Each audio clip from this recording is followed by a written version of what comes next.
సాయి గారు, లోక్సభలో ప్రధానమంత్రి మోదీ మాట్లాడారు, ఇరాన్ యుద్ధం గురించి మాట్లాడారు.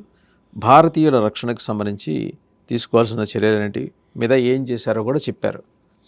మన టేక్ ఏంటి అసలు ఈ యుద్ధం మొత్తం మీద? భారత ప్రధాని నరేంద్ర మోదీ గారు లోక్సభలో నిన్న మాట్లాడింది మొట్టమొదటిసారి. ఫస్ట్ ఇందులో ఆశ్చర్యకరమైన విషయం ఏంటంటే, ఈ మధ్యకాలంలో ఒక 2 నెలల నుంచి పార్లమెంట్ సమావేశాలు జరిగిన ప్రతిసారి కూడా గందరగోళం మధ్యనే పార్లమెంట్ సమావేశాలు ఉండేది. కానీ మొన్న ఈవెన్ లాస్ట్ హర్దీప్ సింగ్ పూరి గారు స్టేట్మెంట్ ఇచ్చినప్పుడు ఇరాన్ యుద్ధం గురించి, అండ్ జయశంకర్ గారు మాట్లాడినప్పుడు విపరీతమైన గందరగోళం ఉండింది. నినాదాలు, హోరెత్తినటువంటి విపక్షాల నినాదాల మధ్యనే లోక్సభ నడిచింది. కానీ నిన్న నరేంద్ర మోదీ గారు మాట్లాడుతున్నప్పుడు మాత్రం అసలు ఎటువంటి అరుపులు ఏమీ లేవు. దాదాపుగా సభ కామ్గానే నడిచింది. సో ఫస్ట్ థింగ్ ఈజ్, ఒక రకంగా చెప్పాలంటే చాలా ఆహ్వానించదగ్గ పరిణామం.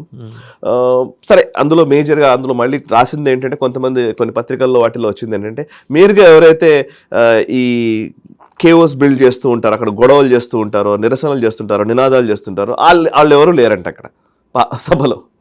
సో కొంచెం ప్రియాంక వాద్రా ఆవిడ కొంచెం అందరినీ, విపక్షాలకు సంబంధించినటువంటి వాళ్ళని, కొంత కాంగ్రెస్కి సంబంధించిన వాళ్ళని సంయమనం పరిచే ఒక ప్రయత్నం చేశారు అనేది కూడా మనకు తెలుస్తున్నటువంటి విషయం. రాహుల్ గాంధీ ఏమో ప్రొవోక్ చేస్తాడు, బట్ ప్రియాంక కొంత ఆపే ప్రయత్నం చేస్తోంది అని. సో పక్కన పెడదాం. అంటే మహువా మొయిత్రా ఇట్లాంటి నాయకులు ఎవరు లేరు, అందులో సభలో లేరు సభ్యులు. So what ever it maybe, Modi గారు మాట్లాడిన మాటల్లోకి వెళితే ఆయన చాలా స్పష్టంగా చెప్తూ వచ్చారు, భారతదేశ ప్రజలు వాళ్ళ ప్రయోజనాలే మాకు ముఖ్యంగా మేము పనిచేస్తున్నాము అని. అండ్ ఈ గత 10, 11 సంవత్సరాలు, 12 సంవత్సరాల్లో వచ్చిన మార్పుల గురించి ఎక్స్ప్లెయిన్ చేశారు. గతంలో 27 దేశాల నుంచి మాత్రమే మనము ఆయిల్ తీసుకునేవాళ్ళం, దిగుమతులు చేసుకునేవాళ్ళం. ఇవాళ 41 దేశాల నుంచి మనం ఆయిల్ దిగుమతులు చేసుకుంటున్నాం. అంటే డైవర్సిఫై చేశాం. ఒక దగ్గరనే ఎక్కువగా మనం కాన్సన్ట్రేట్ చేస్తే, ఒక దగ్గర నుంచి ఎక్కువ ఆయిల్ రావాలంటే ఆ దేశం సమస్యల్లో ఉంటే మనం సమస్య ఎదుర్కోవాల్సి, చాలా మొత్తానికే మనం ఆగిపోవాల్సి వస్తుంది. అట్లా కాకుండా ఎనర్జీ క్రైసిస్ వస్తున్నప్పుడు అట్లాంటి చోక్ పాయింట్స్ ఎక్కడెక్కడైతే ఉంటాయో వాటి విషయంలో మనం జాగ్రత్తగా ఉండాలి. దాని నుంచి డైవర్సిఫికేషన్ చేశాము. ఇదివరకు 27 దేశాల నుంచి దిగుమతి చేసుకునే వాళ్ళు ఇప్పుడు 41 దేశాల నుంచి తీసుకుంటున్నాము. సో దట్ మనము ఈ క్రైసిస్ వచ్చినా కూడా మనం తట్టుకొని నిలబడగలుగుతున్నాము. మిగతా దేశాల నుంచి మనము షిప్మెంట్స్ అవి తెచ్చుకోగలుగుతున్నాం అనేది చెప్పిన విషయం. రెండోది ఏంటంటే, మన దగ్గర అంటే రిజర్వ్స్ మనం ఇప్పుడు ప్రస్తుతం 53 లక్షల ట్రిలియన్ బ్యారెల్స్, మిలియన్ బ్యారెల్స్ మనము పెట్టుకోవడానికి అవకాశం ఉంది, అంటే రిజర్వ్ చేసుకోవడానికి అవకాశం ఉంది. సో అది ఇంతకుముందు అంత లేకుండే కెపాసిటీ. సో మనం రిజర్వ్స్ తక్కువ ఉండేది, మన దగ్గర క్రూడ్ రిజర్వ్స్ తక్కువ ఉండేవి. ఇప్పుడు క్రూడ్ రిజర్వ్స్ని మనం పెంచుకున్నాము. సో దట్ ఎన్ని రోజులు మనం సస్టైన్ అవ్వగలుగుతాం క్రైసిస్ వచ్చినప్పుడు అనేదాన్ని మనము ఆ సామర్థ్యం పెంచుకోవాలి. జనరల్గా సార్, ఇలా వార్స్ జరుగుతారు, వార్ లైక్ సిచ్యుయేషన్స్ ఉంటాయి అని భావిస్తూనే, ఖచ్చితంగా రేపు ఉంటుందని భావిస్తూనే, ఒక 6 నుంచి 9 నెలలకు సరిపడా సరుకులు కానీ, ఈ నిత్యావసర వ్యవహారాలు కానీ స్టోర్ చేసుకుంటారు ఏ కంట్రీ అయినా. అవును, 6 నుంచి 9 నెలలు ఖచ్చితంగా. ఇన్ దాట్ వే మనం కూడా ఉన్నాం కదా, మనం ఆల్రెడీ సన్నద్ధంగా ఉన్నామనే కదా. ఇప్పుడు ఇంత పెద్ద క్రైసిస్ వచ్చినా కానీ మనం 50-60 రోజులు మనం ఉండగలుగుతామనంటే ఇట్స్ ఎ బిగ్ నెంబర్. 2 నెలల వ్యవధిలో మనం మిగతా అనేక అలైన్మెంట్స్ మారుతాయి, కొత్త ఈక్వేషన్స్ వస్తాయి, ఎక్కడో ఇంకో వేరేటి తీసుకుంటాం. సో సడన్ గా ఆగిపోయినా కూడా మనం వేరే దగ్గర నుంచి డైవర్సిఫికేషన్, వేరే దగ్గర నుంచి మనకు ట్రేడ్ రావాలన్నా, ఆ వాణిజ్యం జరగాలన్నా, దిగుమతులు కొనసాగాలన్నా కానీ ఆ డైవర్సిఫికేషన్ వెరీ ఇంపార్టెంట్. అండ్ ఈ టైంలో మనకు రిజర్వ్స్ ఉండడం ఇంపార్టెంట్. అవును, అది చాలా కీలకమైన ప్రకటన. అండ్ దాన్ని ఇంకా మనం ఎక్స్పాండ్ చేస్తున్నాం. 60 లక్షల మిలియన్ బ్యారెల్స్ వరకు మన రిజర్వ్స్ కెపాసిటీ పెంచాలనేది ఒక ఆలోచన, దాని మీద వర్క్ చేస్తున్నామని చెప్పారు. ఇంకోటి ఎల్పిజికి సంబంధించి కూడా మనం 60% డిపెండెన్సీ ఉంది బయట ఎక్కడి నుంచి రావాల్సిన దాని మీద. సో దానికి ప్రత్యామ్నాయాలు వెతుకుతున్నాం. ప్రత్యామ్నాయాల మీద మేము ఆల్రెడీ దృష్టి పెట్టాము, వాటి మీద వర్క్ చేస్తున్నామని. అండ్ అది కాక డిప్లొమసీ, ఆయా దేశాలతో మాట్లాడుతున్న విధానము, అన్ని దేశాలను మనం అప్రోచ్ అయిన విధానము. సో మనకు వచ్చిన సమస్యని ఇమీడియట్ గా మనం సాల్వ్ చేసుకోవడం కోసం ఏ దేశాలనైతే మనం రిక్వెస్ట్ చేశామో ఆ దేశాలు చాలా పాజిటివ్ గా మనకు స్పందించాయి. ఫర్ ఎగ్జాంపుల్ రష్యా నుంచి మనం ఆయిల్ ఇమీడియట్ గా మనం వాళ్ళకి చెప్పగానే వాళ్ళు ఇమీడియట్ గా షిప్మెంట్స్, కార్గోస్ పంపించేశారు. పంపించడమే కాదు, అసలు చైనాకి వెళుతున్నటువంటి 7 షిప్మెంట్స్, ఆయిల్ షిప్మెంట్స్ చైనాకి వెళుతున్నవి యూటర్న్ తీసుకుని మనకు డైవర్ట్ చేశారు వాటిని. రష్యా, మీరు చాలా ఇంపార్టెంట్ అంశం అది, మొన్న మధ్యన జరిగింది. ఇక్కడికో చైనాకి వెళుతున్నటువంటి ఆయిల్ షిప్మెంట్స్ వాటిని భారత్కి పంపించారు మధ్యలోనే. సముద్రంలోనే దాన్ని వేరే రూట్ మార్చి మళ్ళీ మన దగ్గర తీసుకొచ్చారు. అంటే మన అవసరంని రష్యా చాలా ఎక్కువగా గుర్తిస్తోంది. సో అండ్ రష్యా కానివ్వండి, ఈవెన్ వెనిజులా నుంచి ఆయిల్ తీసుకుంటున్నాం మనము, రకరకాల దేశాల నుంచి మనం ఎక్స్ప్లోర్ చేస్తున్నాము.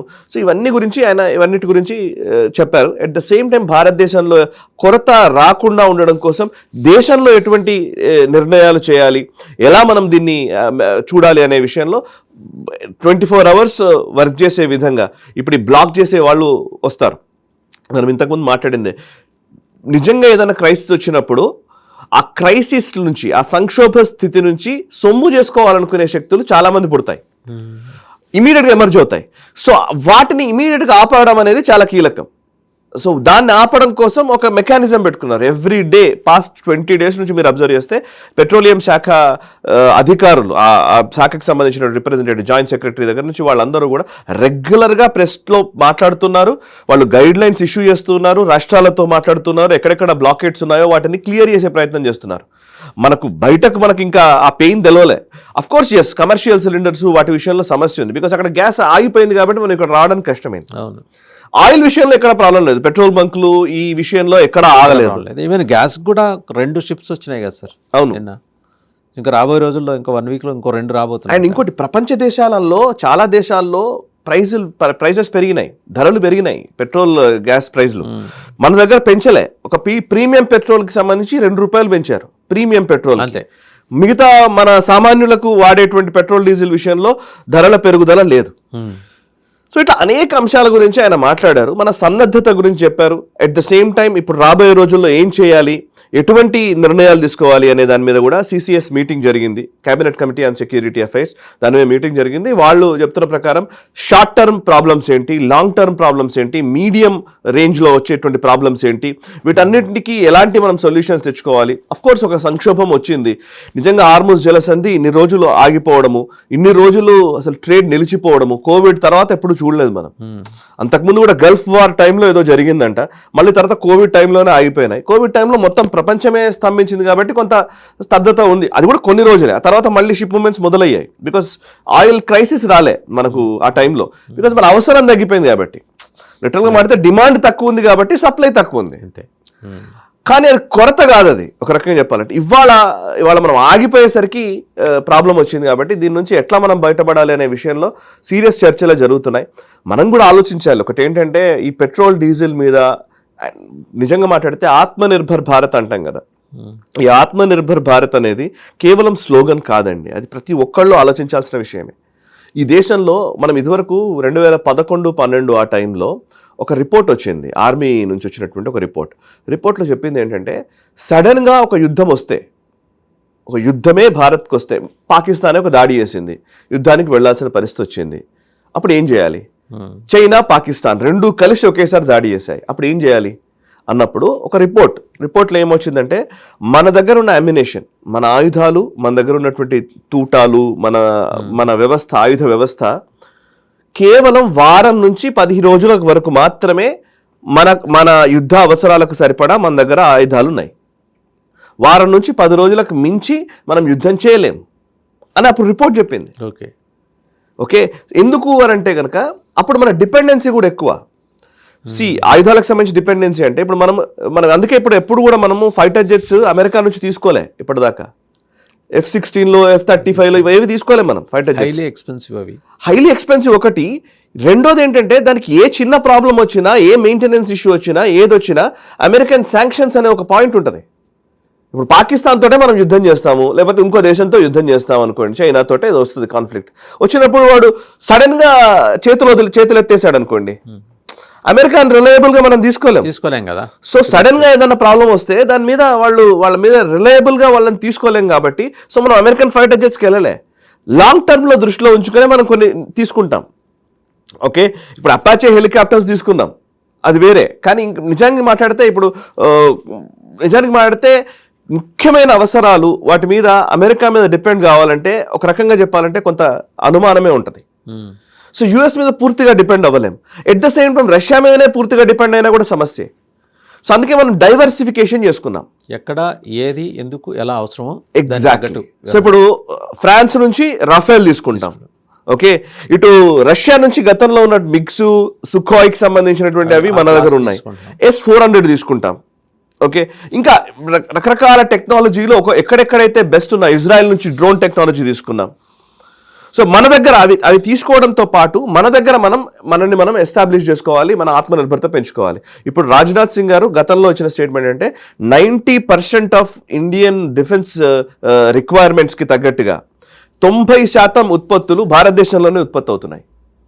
It's good. So first supply chain problem వస్తుంది యుద్ధం మొదలైనప్పుడు. ఎక్కడి నుంచో రావాల్సిన దాని మీద మనం డిపెండ్ అయితే ఇక్కడికి రావడానికి కష్టం అవుతుంది. అవి వాళ్ళు ఆపేస్తారు, శాంక్షన్స్ విధిస్తారు, రకరకాల అంశాలు, యునైటెడ్ నేషన్స్ ఇంటర్వ్యూన్ కావచ్చు, ఇంకేదో కావచ్చు. సో ఎదుటి వాళ్ళ అమెరికా మీద బ్యాంక్ అవటం అనేది మనల్ని మనం మన పిల్లకి కోసుకుని వాళ్ళ చేతిలో ఇచ్చేసినట్టే. సో అందుకే మనము మన అవసరాల్ని మనం దృష్టిలో ఉంచుకొని మనము ఆత్మనిర్భరత మీద ఎక్కువగా దృష్టి పెట్టాము. సో దాన్ని నిజంగా దాన్ని సీరియస్ గా తీసుకెళ్ళాలి. అండర్స్కోర్ చేసి చెప్తున్నది కూడా అదే. ఎగ్జాక్ట్లీ. అండ్ ఇప్పుడు ఇథనాల్ గురించి కూడా మాట్లాడారు మోదీ గారు. ఇథనాల్ మీద, లేకపోతే రాబోయే రోజుల్లో ఎనర్జీకి సంబంధించి కొత్త అవసరాలని, కొత్త ఆవిష్కరణల్ని మనం చేసుకోవాలి. సో ఆ డిపెండెన్సీని మనం బయటపడాలి, డిపెండెన్సీ మీద నుంచి. ఎట్ ద సేమ్ టైం భారతదేశంలో కూడా ఒక సమస్య ఏంటంటే ప్రతిపక్షాల నుంచి బాధ్యతాయుతమైనటువంటి వ్యాఖ్యలు అవసరం అండ్ సపోర్ట్ కూడా ఇలాంటి క్రైసిస్ టైంలో సపోర్ట్ కూడా. ఇప్పుడు ఇదివరకు ఆయిల్ బాండ్స్ ఉండేయండి, 153,000 కోట్లు ఆయిల్ బాండ్స్ ఇష్యూ చేశారు. అప్పుడు ఎందుకు ఇష్యూ చేశారు యూపీఏ గవర్నమెంట్ టైంలో అంటే ప్రజలకు పెట్రోల్ డీజిల్ రేట్లు పెరగకుండా ఉండాలి అనేది పెట్టుకున్నారు. నెంబర్ 1 పెట్టుకొని పోనీ నిజంగానే రేట్లను నువ్వు కట్ చేసావు అని అంటే అది గవర్నమెంట్ పే చేసిందంటే ఓకే, అప్పు తీసుకొని నువ్వు ఇక్కడ కట్ చేసావు అంటే ఆయిల్ బాండ్స్ ఇష్యూ చేసి కంపెనీలకు ఇచ్చేటువంటి బకాయిల్ని అప్పు రూపంలో ఇస్తాము అని చెప్పి వదిలేసి మన్మోహన్ సింగ్ స్టేట్మెంట్ ఇచ్చారు. మన్మోహన్ సింగ్ ఏమన్నారంటే ఇప్పుడు మేము తప్పనిసరి పరిస్థితుల్లో ఆయిల్ బాండ్స్ ఇష్యూ చేయాల్సి వస్తుంది, ఈ అప్పుని నెక్స్ట్ జనరేషన్స్ భరించక తప్పదు అని చెప్పాడు. నెక్స్ట్ జనరేషన్స్ అంటే ఎవరు? ఆబ్వియస్లీ వెంటనే వచ్చిన నెక్స్ట్ గవర్నమెంట్ బేస్ చేయాలి. లేదంటే గవర్నమెంట్ అంటే ఎవరు? ప్రజలే కదా, మళ్ళీ మన డబ్బులే కదా పోయేది. ఇప్పుడు ఏమైంది, 153,000 కోట్ల నుంచి ఇవాళ 3 లక్షల పైచిలకు 3,50,000 కోట్ల వరకు మనం ఇంట్రెస్ట్తో కలిపితే మనం పే చేసింది. అంటే సుమారు 170,000 కోట్ల రూపాయలు ఇంట్రెస్ట్కి మనం పే చేసాం ఆయిల్ బాండ్స్ ఇష్యూలో. ఎవరి డబ్బులు అవి? భారతదేశపు డబ్బులు, ప్రభుత్వపు డబ్బులు కదా. సో మీరేం చేశారు? నేను ప్రజల మీద భారం వేయదు. ఎందుకు భారం వేయద్దు అని అంటే ప్రజల మీద భారం వేస్తే ఇమీడియట్లీ ఎలక్షన్స్కి ఎఫెక్ట్ అవుతుంది కాబట్టి.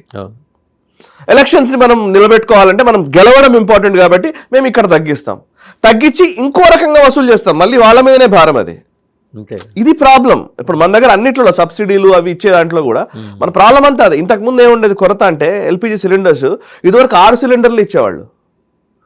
మీకు తెలిస్తే అసలు నిజంగా చెప్తున్నా, యూపీఏ గవర్నమెంట్ టైంలో సంవత్సరానికి 6 సిలిండర్లే సబ్సిడీ మీద ఇచ్చేవాళ్ళు, 6 సిలిండర్స్ మాత్రమే. 6ని 9 చేశారు. ఓకే, ఆ టైంలో 6 సిలిండర్స్ ఉన్న టైంలో మమతా బెనర్జీ, మీరు వెనక్కి చూస్తే Mamata Banerjee TMC party UPA నుంచి బయటకు వెళ్ళిపోయింది గ్యాస్ సిలిండర్ల విషయంలో. మీరు ఎక్కువ సిలిండర్లు ఇవ్వాలనే ఉద్దేశంతో ఆమె యూపీఏ నుంచి బయటకు వెళ్ళిపోయింది Mamata Banerjee. So 9 cylinders per year ఇచ్చేవాళ్ళు తర్వాత మన్మోహన్ సింగ్. రాహుల్ గాంధీ 2013లో ఎలక్షన్స్కి ముందు, 2014 ఎలక్షన్ ప్రచారానికి ముందు రాహుల్ గాంధీ ఒక సభలో, ఇప్పటికీ ఉంటుంది వైరల్ అయితే ఆ వీడియో ఉంది ఇప్పటికీ, రాహుల్ గాంధీ ఒక సభలో మన్మోహన్ సింగ్ గారు సోనియా గాంధీ గారు కూర్చున్నప్పుడు రాహుల్ గాంధీ అడుగుతాడు, ప్రధానమంత్రిజీ మీరు 9 సిలిండర్స్ ఇస్తున్నారు, 9 కాదు 12 సిలిండర్లు కావాలి అని మేము రిక్వెస్ట్ చేస్తున్నాను అంటాడు. అన్నప్పుడు సోనియా గాంధీ చిరునవ్వులతోటి ఒక మొత్తం సభలో అందరూ నవ్వుతూ ఓకే ఎస్ ఇస్తాము అన్నట్టుగా ఒక భావన చూపించారు. అంటే 12 సిలిండర్లు ఇవ్వండి అని రిక్వెస్ట్ చేయాల్సిన పరిస్థితి ఆ రోజు 2013లో. ఇవాళ అసలు అదేం లేదు కదా, ఇప్పుడు బుక్ చేస్తే 3 రోజుల్లో వస్తుంది. సో మనకు అంటే ప్రాబ్లం ఏంటంటే అంతకుముందు సబ్సిడీల గురించి వాటి గురించి అప్పుడు డబుల్ రేట్కి సిలిండర్లు కొనుక్కోవాల్సిన పరిస్థితి, బ్లాక్ లో ఎక్కువ అమ్మేవాళ్ళు. సో ఇవన్నీ కట్ చేశారు. లేదు ఇప్పుడు ప్రధానమంత్రి లోక్సభలో ఇచ్చిన భరోసా అయితే మాత్రం భారతదేశానికి, అదే మొత్తం దేశానికి అది చాలా సపోర్టివ్గా కనిపించింది. హోప్ రాబోయే రోజుల్లో కూడా మనకు ఈ విషయంలో ఎటువంటి డోకా ఉండకపోవచ్చు. పార్టీ ఎవరైనా ప్రభుత్వం మనది, ప్రభుత్వం అదే. సో ఆయన ప్రధానమంత్రి ఈ దేశానికి, ప్రధానమంత్రిగా బీజేపీకి కాదు, అది మనం అర్థం చేసుకోవాలి.